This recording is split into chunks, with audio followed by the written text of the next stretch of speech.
હજી અમે લોકો કન્ફ્યુઝ છે કે કયો રસ્તે જઈએ. સાથે પાણીનો વોટર બોટલ કેરી કરીને આવી શકો છો.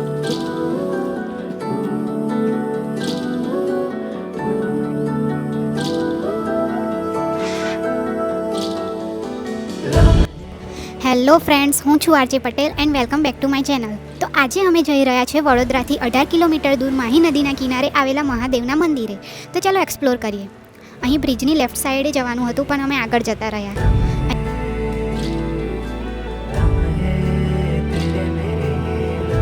બ્રિજની બાજુમાં જે કાચો રસ્તો છે ને, ત્યાંથી આ મંદિર જવાનો રસ્તો છે એવું ખબર પડી છે. તો મેં ચાલતા ચાલતા આવી છું. સિંહની પાછળ સ્કૂટી લઈને આવે છે.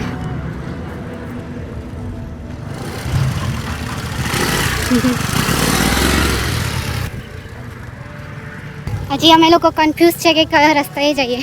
ચાલુ રાખીએ છીએ અમારી જર્ની, તાકી આગળ જતાં કંઈક તો મળે.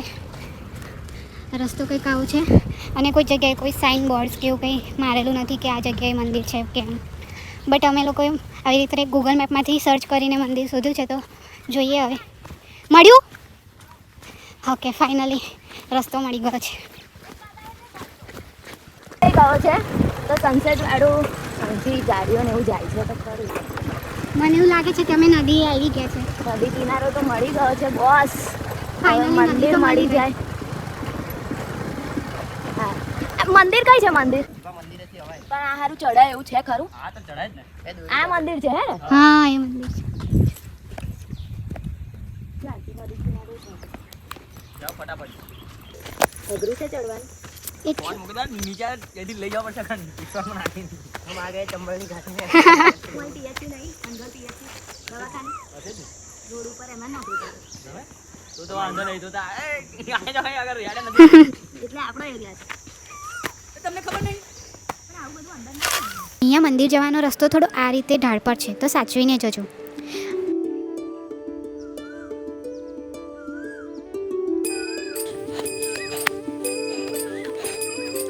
ટ્રેકિંગ અઘરું હતું પણ I think finally worth it રહ્યું.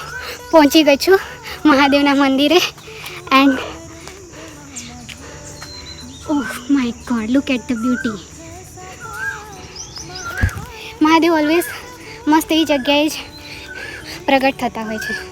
અને આ એમાંનું એક મંદિર છે, શ્રી ધ્રુમેશ્વર મહાદેવ મંદિર, જે અનગઢમાં આવેલું છે. વડોદરાથી ફક્ત 18 કિલોમીટર જ દૂર છે. અનગઢના આ માહી નદીના કિનારે આવેલું આ મંદિર આશરે 1000 વર્ષ જૂનું છે.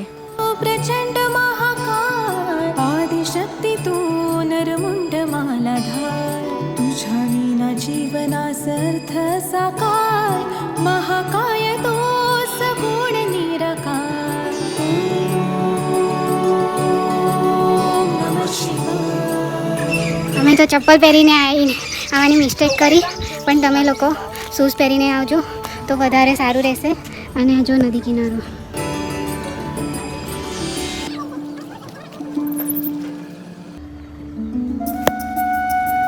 અને બીજી એક વસ્તુ કે તમે અહીં આવો ત્યારે તમારી સાથે પાણીનો વોટર બોટલ કેરી કરીને આવી શકો છો, કેમ કે અહીંયા પાણીની કોઈ વ્યવસ્થા નથી પીવા માટે, તો તમે લઈને આવી શકો છો. ઉપરથી તમે તમારો અગર પિકનિક મનાવો હોય તો અહીંયા નાસ્તો ને એવું પણ કેરી કરી શકો છો. પણ પ્લીઝ તમે જે પણ લઈને આવો એ આ રીતે તો તમે થ્રો કરીને ના જાઓ.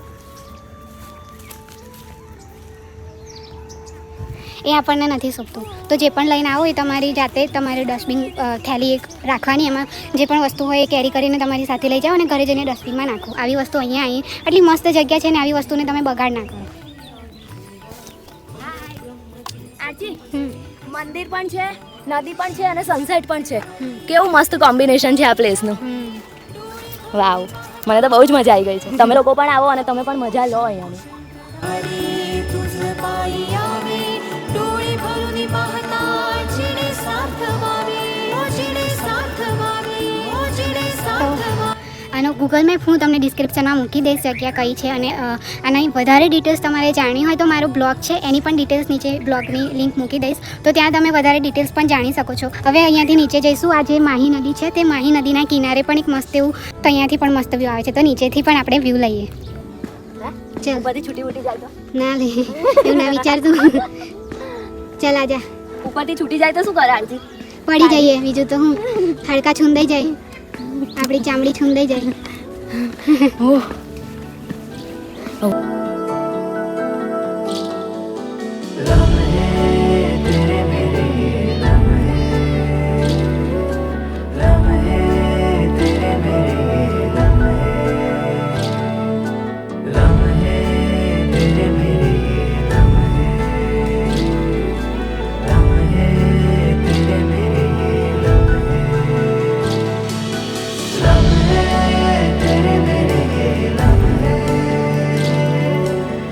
આ હતો મારો આજનો વ્લોગ. તમને કેવો લાગ્યો કમેન્ટ બોક્સમાં જરૂર બતાવજો. તો મળીએ છીએ નવા વિડીયોમાં નવા ડેસ્ટિનેશન સાથે. Till then keep learning, keep smiling, keep exploring. By.